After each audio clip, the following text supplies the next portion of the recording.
everyone, Helen here, and I'm in the camper van, and it means that we are going off on a trip today. I'm going to take you on a trip that actually Phil, that's my husband if you haven't been here before, and I went on back in October, November of 2024, so a couple of months or so ago. But it's taken me a while to get around to editing it. I don't know why really. Maybe it's partly I took so many photos and bits of video that it's taken me a while to work out how best to put them all together. But anyway, here we are, and we're off to East Anglia. East Anglia, I'll show you a map shortly, but it's an area of England where my dad's side of the family are all from, all of the Ketteridges. And just in case that's confusing, when I got married to Phil, I kept my surname Ketteridge. I didn't take Phil's name, and he didn't mind. So all of the Ketteridges are from the southern half of East Anglia, and so this trip was partly just a bit of going down memory lane for me really, and finding some places associated with my family that that I've never been to before. So I hope you're going to enjoy coming along and seeing what we got up to. So let's get straight on with it. So we set off on a Saturday in the evening and travelling in the dark until we were just north of Lincoln, where we stopped in a little viewpoint car park overnight. We woke on the Sunday morning to see wide open views of the surrounding countryside and the beginnings of the flat fenlands that are the characteristic feature of Lincolnshire as well as the neighbouring East Anglia. East Anglia is made up of the counties of Norfolk, Suffolk and Essex, and the northern half in particular is very flat. We set off fairly early, not long after 8 o'clock, and we travelled south towards Ely. We needed to stretch our legs, so we parked by Ely Country Park and went for a walk. We caught our first glimpse of Ely Cathedral, which is often called the Ship of the Fens because it's on slightly higher ground and can be seen from all around. It looks a bit like a ship. We really enjoyed seeing some of the natural features of the environment on the edge of the city.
We did a bit of shopping for supplies and then drove onwards a short way to eat some lunch.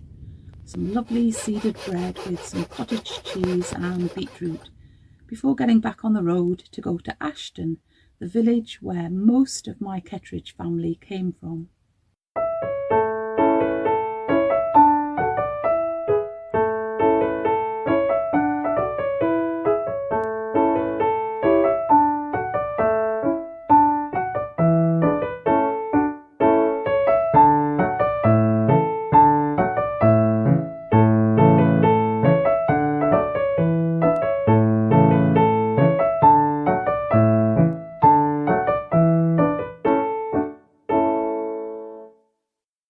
Little did we know what a treat we were in for when we got to the Ashton Village Heritage Museum.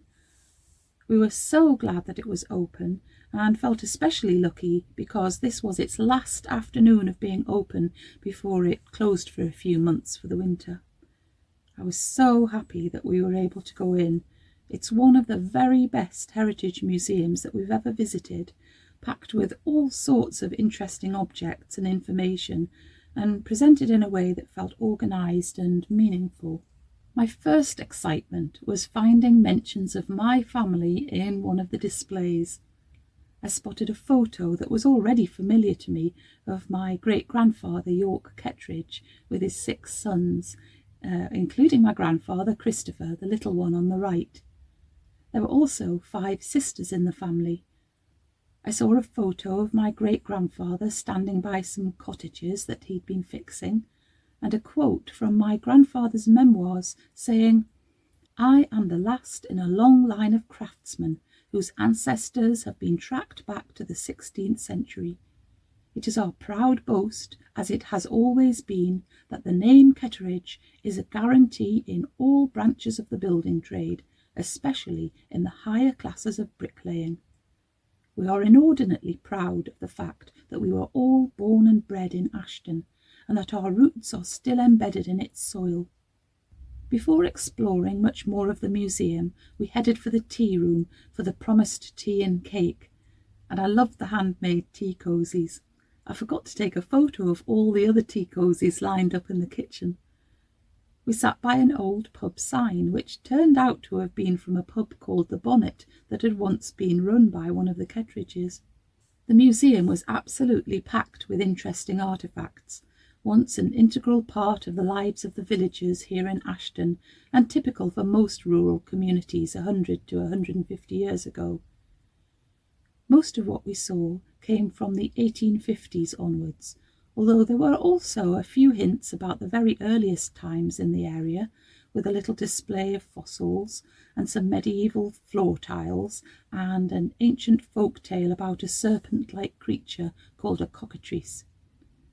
There was also a display about the Ashton meteorite, which landed in a field by All Saints' Church in Ashton in 1923 and caused quite a lot of excitement. I took ever so many photos and videos in the museum, and I've just selected a few to show the range of things that had been gathered for the displays. There was information about the jobs that people had and the tools they used. Apart from the bricklaying building Kettridges, there were thatchers, carpenters, brickmakers, wheelwrights, shepherds, farmhands, a policeman, postman, cobbler, and of course a blacksmith.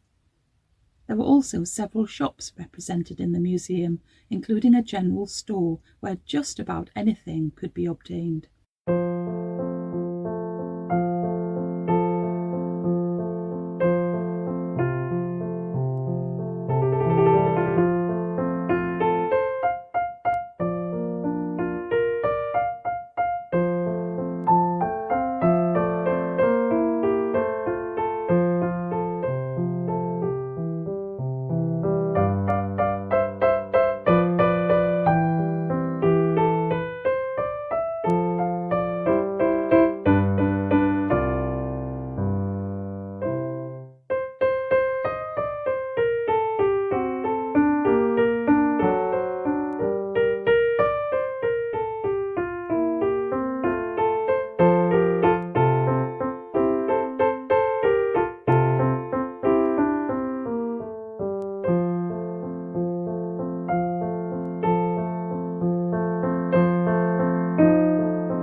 I loved seeing all the paraphernalia of daily life, from all the equipment and materials that were needed for laundry day, to sock stretchers, to medication and first aid, to personal hygiene, to pens and ink bottles that were used for writing letters and cards.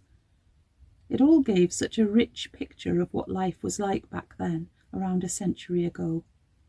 I learnt that Ashton village didn't have mains water until 1930, so everyone had to collect water from the well, in addition to the rainwater that was collected in water butts by people's homes. We saw a huge variety of kitchen and cooking equipment for making bread, marmalade, butter, steamed puddings, blancmange, and much more. And I loved seeing the beautiful old-fashioned packaging for some of the food that would have been found in people's homes.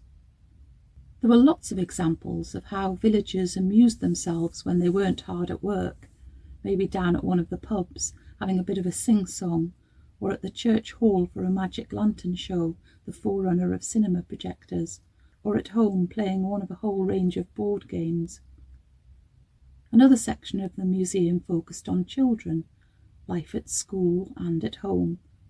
I found a school photograph that contained my dad's brother, Dennis, and another of the headmaster and teachers that my grandfather mentions in his memoirs.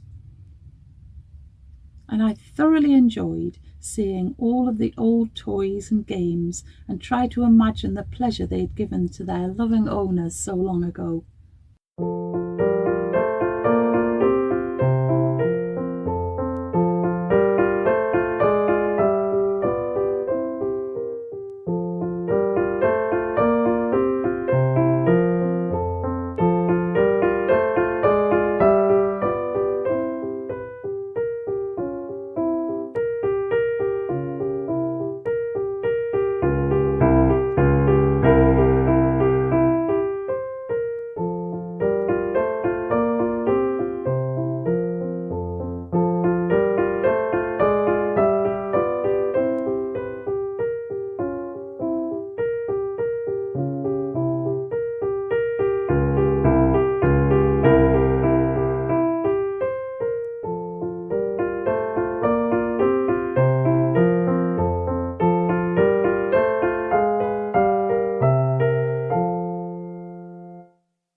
Eventually we had to tear ourselves away from the little museum. We drove through the village a little way and stopped to see the school where my dad and my grandfather had attended from the age of 5. In my grandfather's memoirs, he recalls his first day at Ashton Elementary School. It was misty, and the partridges were calling from across the harvest stubbles as my brother Jack carried me pickaback all the way along our narrow lane. At length he set me down at the foot of the long flight of steps leading to the school, which was built on an elevated site high above the road. Dear old Jack, there was really no need for him to have gone to all that trouble, for I was perfectly capable of walking the 1.5 miles from my home. It was a touching moment, for as he set me down, he gave me an encouraging pat on the head and wished me good luck in a voice that was strangely husky, and as he turned away, his eyes were glistening with hardly suppressed emotion. We passed by the War Memorial to remember that very same Jack, my great-uncle and my grandfather's favourite brother, who died at the end of the First World War in a prisoner-of-war camp. It's a very simple memorial, but it's still a special place to sit peacefully for a little while and remember the sacrifices that so many villagers had made in the war. Our next mission was to find the place where my great-grandparents moved to from their first home.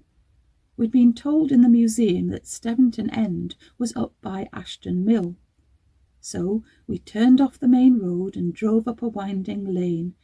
Essex isn't as flat as further north in East Anglia, and we soon found ourselves by the mill. The mill was built in 1757 and was in use until 1912. It's currently being restored. In the book 5 Miles from Bunkum that my grandfather Chris Kettridge co-wrote with his best friend Spike Mays, Spike wrote, "It was Chris who first taught me to climb the chain and long mill ropes. I was scared of heights, and he had to take me up on his back at the beginning, but in the end I managed to reach the huge cogwheels at the top. It was a good place to hide. No one ever thought of climbing chains to find a boy to go shopping or gleaning, and it was a good place to learn things from the new books Chris found for me. He would test me each night before we began to read in the candle-lit loft by the millstones on intelligence and education. Memory training was the keynote. High on the list were observation, oral and visual, concatenation, and recollection. I was sworn on my honour to state loudly on waking, "Every day and in every way I am gradually getting better and better." What a fine approach to life. I tried to imagine my grandfather climbing up to the top of the mill and wondered what his mum would have thought if she'd known. Just behind the mill was a small row of cottages, and it was in one of these that my great-grandparents and their 3 youngest children, including my grandfather, lived from 1918. We watched the sun setting, then returned to the van, ready to celebrate our 100th night in the van. Phil got the Kelly kettle out, just for the fun of it really, though it does save us using a bit of the camping gas. It somehow makes our trip feel more of a camping adventure, especially as we end up smelling a bit like a campfire.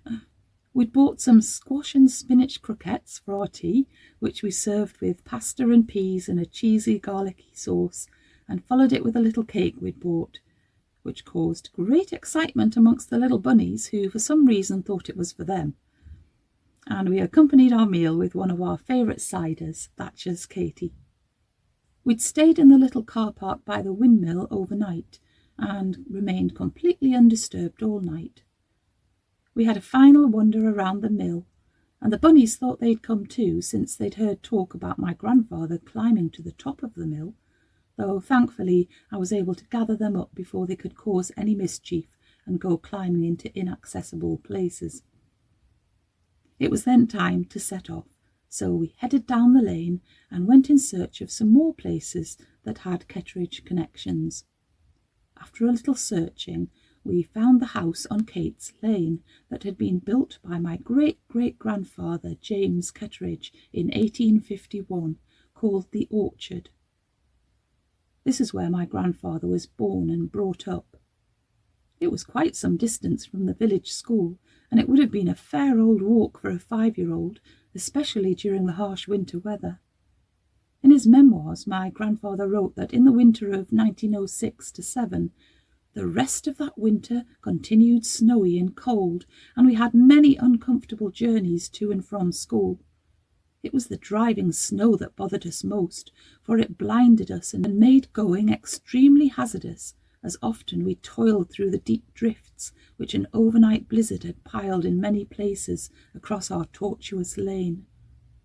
A short drive later, we passed through the village of Bartlow and parked by the road to go and see a very intriguing and remarkable ancient monument that's hidden in a clearing amongst the woods. It's quite a surprise to emerge from the woods to see 3 very large earthen mounds known as the Bartlow Hills. They are actually Roman burial mounds, thought to date to the late 1st or early 2nd century, and originally there were 7 mounds here. The tallest remaining mound is approaching 50 feet or 15 metres high, which of course we had to climb up, and we did get a view of the other 2 mounds. There is a 4th mound that still remains, but it's hidden amongst the trees. Excavations took place in the first half of the 18th century, and a few artefacts were found, including glass vessels containing human remains, some decorated pottery, a bowl decorated in colourful enamel, and a bronze cup, which unfortunately were all destroyed when the place they were stored in went up in flames. Leaving Bartlow, we were soon travelling along some very windy country lanes into the county of Suffolk.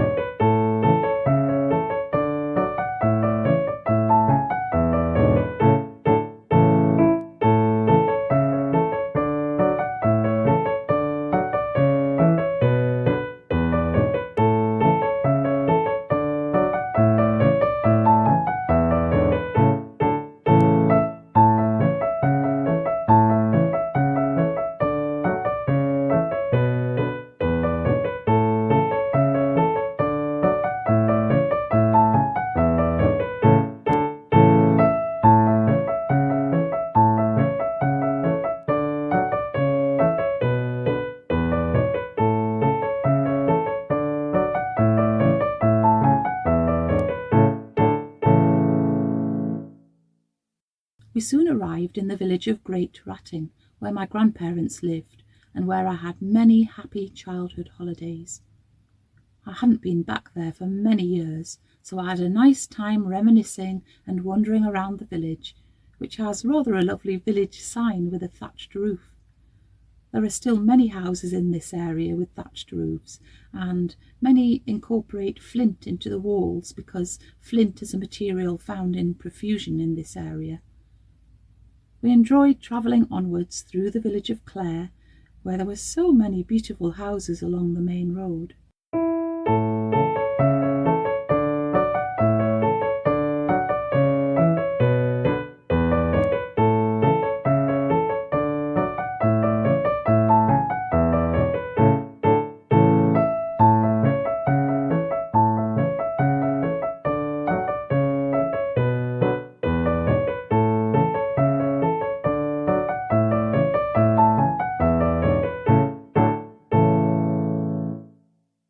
And we soon arrived in the village of Long Melford. From the Middle Ages to early Tudor times, Long Melford was a prosperous wool town where the main occupation was weaving cloth. The two wealthiest families, the Cloptons and the Cordells, had lavish homes built here and an equally impressive church. Holy Trinity is the longest parish church in Suffolk, stretching to nearly 250 feet in length. Most of what we see today was built between 1467 and 1497 in a style known as perpendicular, and that's characterised by an emphasis on vertical lines and large windows.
We didn't have too far to travel before we arrived in another former wool town, Lavenham. Lavenham was one of the wealthiest towns in England in the early 16th century, its wealth coming from trade in wool and cloth, and a particular blue cloth that was only made in Lavenham. There is a large number of buildings of historic significance in the village, and it's plain to see that there were once many wealthy people living there. After a nice lunch in the sweetmeats tea room, we went off to wander around, looking at this rather picturesque place.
visited the Corpus Christi Guildhall in the centre of the village, now cared for by the National Trust.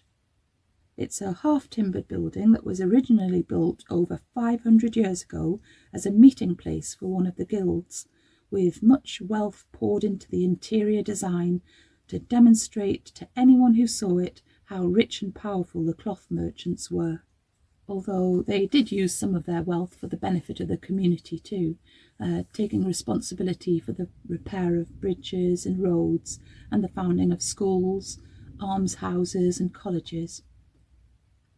When the cloth industry went into decline in the second half of the 16th century, the building changed hands several times, and over the following centuries had many uses, including as a workhouse and as a prison. Leaving the Guildhall, we took shelter from the rain in a lovely little tea room, the Lavenham Blue Vintage Tea Rooms. We had a great view across to the Guildhall from where we were sitting, and along with cups of tea, Phil enjoyed a scone with jam and cream, and I had a delicious slice of cake. We took a brief look inside Lavenham's church before we left the village, another larger than average parish church built using the wealth of the cloth merchants.